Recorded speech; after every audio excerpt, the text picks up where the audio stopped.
शुरुआत होती है वेनिस से, जहाँ एक नीलामी घर में काफी कीमती चीजों की नीलामी होने वाली थी। इसीलिए बड़े बड़े अमीर लोग मास्क पहनकर यहाँ बैठे हुए थे। यहीं पर हम कहानी के मेन कैरेक्टर को देखते हैं, जिसका नाम साइरस था। वो काफी स्मार्ट था और एक बार फिर यहाँ अपने साथियों के साथ चोरी का प्लान कर चुका था। यहाँ हमें साइरस की टीम के बारे में बताया जाता है, जिनमें सबसे टॉपर वो खुद था। फिर थी पायलट लड़की, एक था लॉक मास्टर जो हर तरह की मुश्किल लॉक्स को भी आसानी तोड़ सकता था, एक लड़की हैकर थी और लड़का था इंजीनियर। एक बड़ी उम्र का आदमी भी होता है जो इनकी चोरियों में मदद करता था। इस वक्त वो साइरस के साथ नीलामी घर में आया हुआ था। यहाँ हर जगह पर कैमरास भी लगाए हुए थे, जिन पर पुलिस की नजर थी। और सबसे सीनियर ऑफिसर का नाम एबी होता है। काफी वक्त पहले वो साइरस से मिली थी, इनकी दोस्ती हो गई थी। पर जब एबी को पता चला कि वो कितना बड़ा चोर है, तो एक मिशन पर इसने साइरस को पकड़ने का प्लान बनाया। लेकिन वो क्योंकि काफी चालाक था, इसलिए भाग गया था। लेकिन इस बार एबी अपनी टीम के साथ पूरी तरह से तैयार थी कि जैसे साइरस चोरी करेगा, ये उसे रंगे हाथों पकड़ लेगी। और अब नीलामी शुरू हो जाती है। सबसे पहले एक काफी महंगी पेंटिंग को लाया गया, जिसकी एक के बाद एक बोले लगने लगती है। लेकिन आखिर में वो 2 करोड़ की बिक जाती है। मगर ये चोर साइरस और उसके साथी जो पहले ही स्टार में बैठे हुए थे, ये उस पेंटिंग को कस्टमर तक पहुंचने से पहले ही चोरी कर लेते हैं और उसे ब्लैक मार्केट में उसी दाम 2 करोड़ में बेच भी देते हैं। जिसके बाद बारी आती है सबसे खास किस्म की चीज की, जिसका नाम NFT था। और क्योंकि इसको बनाने वाला क्रिएटर अपनी पहचान बताना नहीं चाहता था, इसीलिए उसने चेहरे पर मास्क लगाया हुआ था। अब इस क्रिएशन NFT में तकरीबन 200 कैमरास लगे हुए थे, जो वीडियो रिकॉर्ड करके बहुत अच्छी वीडियो एडिट करके देते थे। अब इसकी नीलामी शुरू हुई। 1.5 से 2 से 2.5 करोड़ हुई ही थी कि तब यहाँ हैकर अपना काम करती है। वो एक बटन दबाकर लिफ्ट कहती है। ऐसा होते ही वहाँ की सारी लाइट्स बंद हो गई, धमाके होने लगे,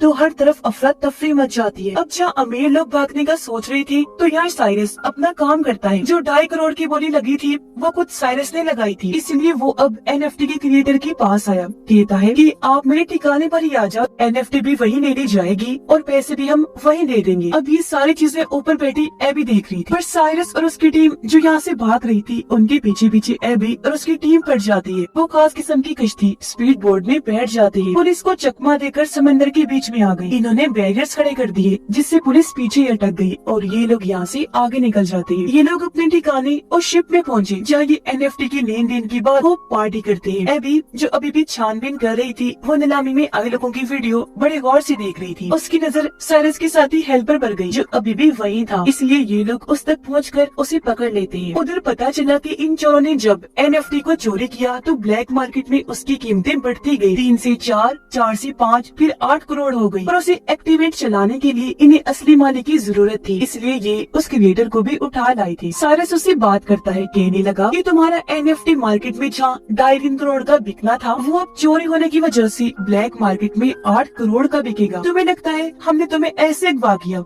नहीं, बल्कि ब्लैक मार्केट में बेचकर आधा मुनाफा तुम्हें भी देंगे। इससे तुम्हारा हमारा दोनों का फायदा होगा। तो टेंशन ना लो, जम के पार्टी करो। साइरस की टीम का हेल्पर एबी के सामने बैठा हुआ था और सभी सवालों के उल्टे सीधे जवाब दे रहा था। एबी कहती है कि मैं तुम्हें जेल में डाल दूंगी और सबके सामने तुम्हारी सच्चाई ले आऊंगी। बेहतर होगा कि तुम अपनी टीम के बारे में हमें सब कुछ बता दो। तब हेल्पर कहता है कि मेरी टीम इस वक्त लंदन में है, अगर उन्हें पकड़ना है तो मेरे साथ वहाँ जाना होगा। इसलिए अब एबी अपने साथियों के साथ लंदन की पुलिस डिपार्टमेंट में जाती है। यहाँ उसकी मुलाकात एक और ऑफिसर से हुई, जो उसे बताता है कि मुझे खुफिया तरीके से पता चला है कि सबसे बड़ा माफिया, जिसका नाम लार्स है, उसने हाल ही में मार्केट के शेयर्स के साथ हेरा फेरी की है, जिससे कीमतें ऊपर नीचे होने की वजह से उसे बहुत मुनाफा हुआ है। मगर इस मुनाफे की वजह मार्केट की चीजों की कीमतों की उलट पुलट नहीं, बल्कि डैम का पानी पूरे शहर में फैला दिया, जिससे वहाँ बाढ़ आ गई, घर डूब गए, लोगों की जानें चली गई। तो इस वजह से मार्केट के साथ ये सब हो पाया। और अब लार्स बिल्कुल ऐसा ही एक दूसरे शहर के साथ भी करने वाला है, जिसमें लार्स के साथ साथ एक और काफी बड़ी माफिया भी शामिल है। और ये काम वो दोनों अगले 2 महीने में अंजाम दे देंगे। लार्स उस माफिया को पहले पेमेंट करेगा। वो पैसे नहीं, सोना होगा, वो भी 1-2 किलो नहीं, बल्कि पूरे 10 टन। और अब उनकी इस डील को तोड़ने और पेमेंट रुकवाने के लिए मुझे तुम्हारी जरूरत है। तो ऑफिसर बताता है कि हमें एक ऐसे बंदे की तलाश है जो चोरों की तरह ही सोचकर चोरों को पकड़ सके। जाहिर है इस काम के लिए हमें किसी मास्टरमाइंड चोर की जरूरत है। और वो कौन है तो अच्छे से जानती हो, साइरस। जिस पर एबी फौरन बोली, नो नो नो सर, जैसा आप सोच रहे हैं वैसा कुछ नहीं हो सकता। आप चाहते हैं मैं साइरस के पास जाकर उससे मदद मांगू और वो भी हमारी मदद करने को तैयार हो जाएगा? कभी नहीं, नामुमकिन है ये। तब ऑफिसर कहते हैं कि तुम्हें कैसे भी करके उसे मनाना होगा ताकि हम लार्स को रोक सके। इस पर भी मान गई।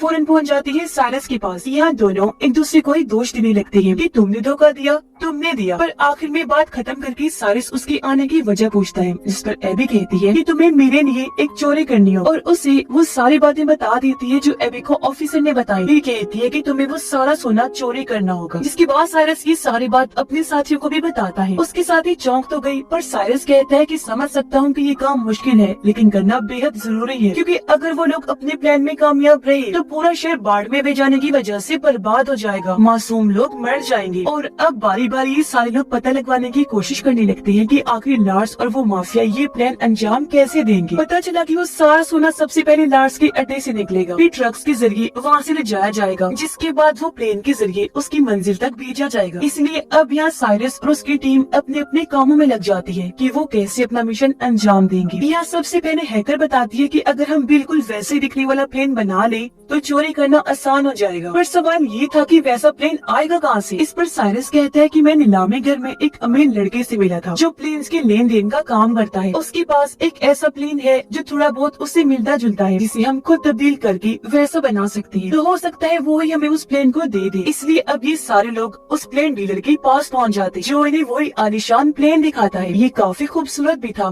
लेकिन इसे उड़ाना मना था, क्योंकि इसमें कई सारे एलईडी ग्लास लगे हुए थे, साथ ही बहुत ज्यादा शोर भी था। इसलिए डीलर अपना प्लेन देने से मना कर देता है, लेकिन एबी उसे ये बता देती है कि मैं पुलिस वाली हूँ, इस तरह के प्लेन्स रखना वैसे भी गैर कानूनी है, और अगर तुमने ये हमें ना दिया तो जेल की हवा खाओगी। जिस पर आखिर वो मान ही जाता है। अब प्लेन तो मिल गया था, तो अगला सबसे बड़ा मसला ये था कि रडार पर हेरा फेरी कैसे की जाए, जिसके लिए इन्हें बनाना होगा PSI, जो इस तरह के सिग्नल्स बनाएगा जिससे हालांकि हवा में 2 ही प्लेन्स उड़ रहे होंगे, मगर वो सिग्नल सिर्फ एक ही प्लेन दिखाएगा। लेकिन यहाँ एक छोटा सा मसला था, मतलब जब इन दोनों प्लेन्स को एक दूसरे के ऊपर नीचे करेंगे तो कुछ वक्त के लिए रडार पर ही दोनों ही प्लेन्स नजर आएंगे, जो हेडक्वार्टर में बैठे हुए लोग देख लेंगे। इसलिए इन्हें वहाँ अपने किसी खास आदमी को बिठाना था। जिस पर एबी कहती है कि एयरपोर्ट पर मैं एक ऑफिसर को जानती हूँ जो मेरा दोस्त है, वो हेडक्वार्टर में ही बैठा होता है, तो हमारा काम वो कर देगा। इसलिए ये अब उस ऑफिसर से जा मिली जो व्हील चेयर पर था। इन्होंने अपनी बात रखी, जिसके लिए वो साफ साफ मना कर देता है कि सॉरी, मैं ये काम नहीं करूँगा क्योंकि इसमें चोरी शामिल है। नहीं, बिल्कुल नहीं। पर तभी साइरस कहता है कि मैं इस काम के बदले तुम्हें 10 लाख दूंगा, जिसके लिए वो ऑफिसर मान गया। तो ये सारी टीम अपने अपने काम पर लग जाती है और इस प्लेन को ये लोग बदलने में लग जाते हैं, मतलब कि रंग वगैरह करते हैं ताकि ये दूसरे प्लेन की तरह लगने लगे। जिसके बाद PSI की मशीन बनाई जाती है जो सिग्नल्स में हेरा फेरी करेगी, पर उसका साइज बड़ा लग रहा था और वो किसी बॉम्ब से कम नहीं लग रही थी। इसलिए एबी हैकर को कहती है कि ऐसा करो, इस PSI मशीन के छोटे छोटे कई सारे हिस्से बना दो जो हर एक मेंबर को दे दिया जाएगा, इस तरह काम आसान हो जाएगा। इसके लिए हैकर मान गई और काफी मेहनत करने के बाद वो PSI मशीन के अलग अलग हिस्से बना देती है। जिसके बाद आखिरकार इनका फाइनल दिन आ जाता है, जहाँ सब लोग अपने अपने हिसाब से तैयार हो जाते हैं। इन्होंने आधे टिकट बिजनेस क्लास के लिए थे तो आधे इकोनॉमी की, ताकि ये पूरे ही प्लेन में फैल जाए। पता चला कि लार्स की 2 गुंडे बिजनेस में तो 3 इकोनॉमी क्लास में है, जबकि सबसे नीचे था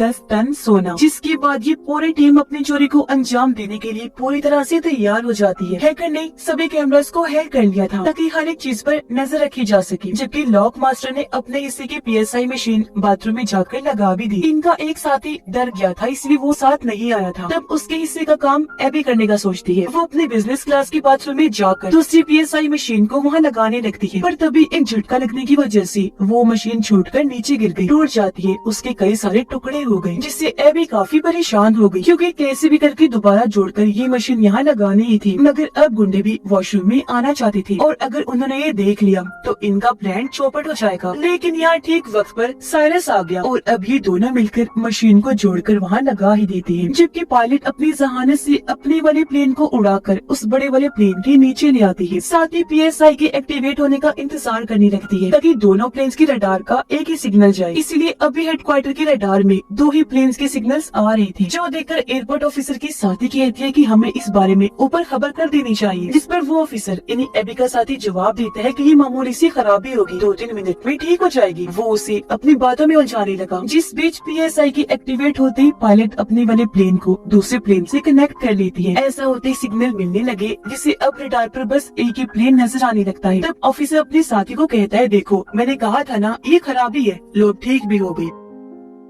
अब उधर लॉक मास्टर नीचे वाले एरिया में पहुंचता है जहाँ सोने वाली तिजोरी पड़ी हुई थी। वो अपनी हाईटेक मशीन को तिजोरी पर लगाकर उसका लॉक तोड़ने की कोशिश करता है, पर इस बीच गुंडों को शक हुआ, इसीलिए वो अपने सोने तक पहुंचने की कोशिश करने लगते हैं। इस बात की खबर जैसे साइरस को हुई, वो उन्हें रोकने में लग जाता है, जिससे उन सब चोरों की लार्ड्स के गुंडों से लड़ाई शुरू हो जाती है। इनकी जबरदस्त हाथापाई होने लगती है। चलते हुए प्लेन में ये लोग लड़ रहे थे। अब झटके लगने की वजह से पायलट को लगता है जैसे प्लेन में कोई गड़बड़ी है, इसलिए वो फौरन हेडक्वार्टर में खबर करता है। तब एबी का साथी ऑफिसरों से कहता है कि मौसम खराब है, इसलिए आपको पास ही के हवाई अड्डे पर प्लेन को उतारना होगा। तब उसकी बात मानकर पायलट प्लेन को उतारने लगता है, पर ये जगह प्लेन को लैंड करने के लिए छोटी थी, जिस वजह से उसे हालांकि काफी मुश्किलात का सामना करना पड़ता है, लेकिन वो जैसे तैसे प्लेन को उस छोटे से हवाई अड्डे पर उतार ही लेता है। इसलिए अब साइरस की पायलट साथी भी प्लेन को वहाँ लैंड करवा लेती है। पर इस बात का लार्स को भी पता चल गया था कि हमारा प्लेन हाईजैक हो गया है। जहाँ उसे लैंड करवाना था वहाँ होने की बजाय कहीं और करवा दिया गया है। इसलिए लार्स अपने साथियों को कहता है कि जिसने भी मेरे सोने को मुझ तक पहुँचने से रोका है उन्हें खत्म कर दो या फिर मेरे पास लेकर आओ। उधर लॉक मास्टर साइरस से माफी मांगता है कि प्लीज मुझे माफ कर दो, मैं टाइम के अंदर अंदर लॉक तोड़कर सोना नहीं चुरा पाया। अब ये सोना गुंडों और इनके हेड माफिया लार्स के हाथ लग जाएगा और ये अपने खतरनाक डील कर लेंगे। अब इनके पास और कोई रास्ता नहीं था, इसलिए गुंडों के साथ सोने समेत ये लार्स के पास जाने लगते हैं। इन्हें प्लेन के जरिए इनकी पायलट के लिए जा रही। उधर लार्स के पास वो माफिया भी आ जाती है। वो चाहती थी कि डील होते ही जल्द से जल्द शहर में बाढ़ आ जाए, ताकि मार्केट के शेयर्स ऊपर नीचे होने से दोनों को ही फायदा हो। लेकिन उस माफिया को भी पता चल गया था कि जिस प्लेन के जरिए इनका सोना आ रहा था वो हाईजैक हो गया है। पर लार्स उसे समझाता है कि मेरे गुंडों ने सूरत हाल को अपने कंट्रोल में कर लिया है, माल आपको मिल जाएगा, बस डील को कैसे भी करके आज के आज ही फाइनल करना। उधर प्लेन में अभी भी लड़ाई हो रही थी, जिस वजह से पीसीआई के सारे हिस्से बर्बाद हो गए। ऐसा होने से अब हेडक्वार्टर के रडार में दोनों प्लेन्स दिखने लगते हैं। तब प्लेन को ट्रेस करके गवर्नमेंट अपने फाइटर जेट्स को प्लेन के पीछे भेज देती है हमला करने के लिए। लेकिन यहाँ साइरस और पायलट अपना दिमाग लगाते हैं। वो प्लेन को उल्टा करके लिख देते हैं कि इसमें लोग हैं, इसलिए हमला ना किया जाए। इसीलिए फिलहाल वो फाइटर जेट्स उन पर हमला नहीं करते, बल्कि पीछा करने लगते हैं, ताकि जब ये प्लेन लैंड हो तो पुलिस वहाँ जाकर सारी सूरत हाल को हैंडल कर ले। जिसके बाद अब ये प्लेन लैंड होता है लार्स के महल के ग्राउंड में, जो उसके आलीशान से घर को बर्बाद करते हुए आगे बढ़ने लगता है। सिर्फ यही नहीं बल्कि सिक्योरिटी दीवार को तोड़ता हुआ प्लेन अंदर जाने लगा। ऐसा होते ही सारा का सारा सोना भी निकल कर बाहर गिर जाता है। ये देखकर माफिया लार्स को कहती है कि अब तो मैं ये सारा सोना भी ले लूंगी, साथ ही हमारी डील भी कैंसिल। जो कहकर वो यहाँ से जाने लगी, पर लार्स जिसे गुस्सा आ गया था वो उसे शूट करके मार देता है। अब तभी यहाँ वो पुलिस भी आ गई जो इनका पीछा कर रही थी। वो इन्हें चारों तरफ से घेर लेती है। पुलिस जैसे लार्स को पकड़ने लगी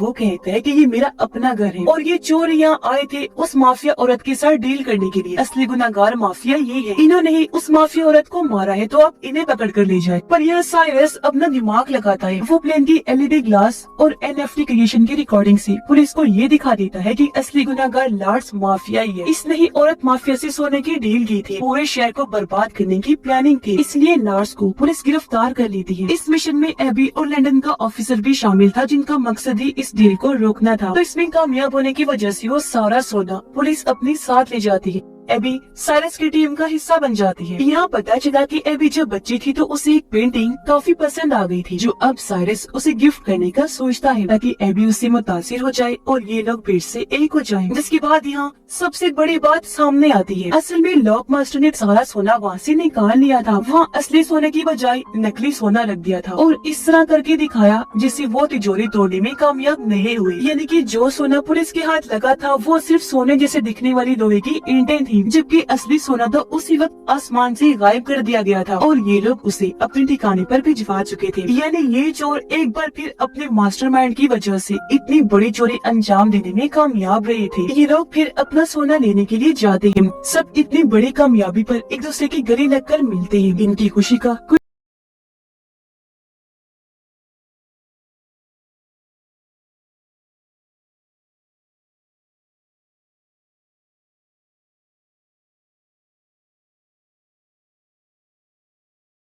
ठिकाना नहीं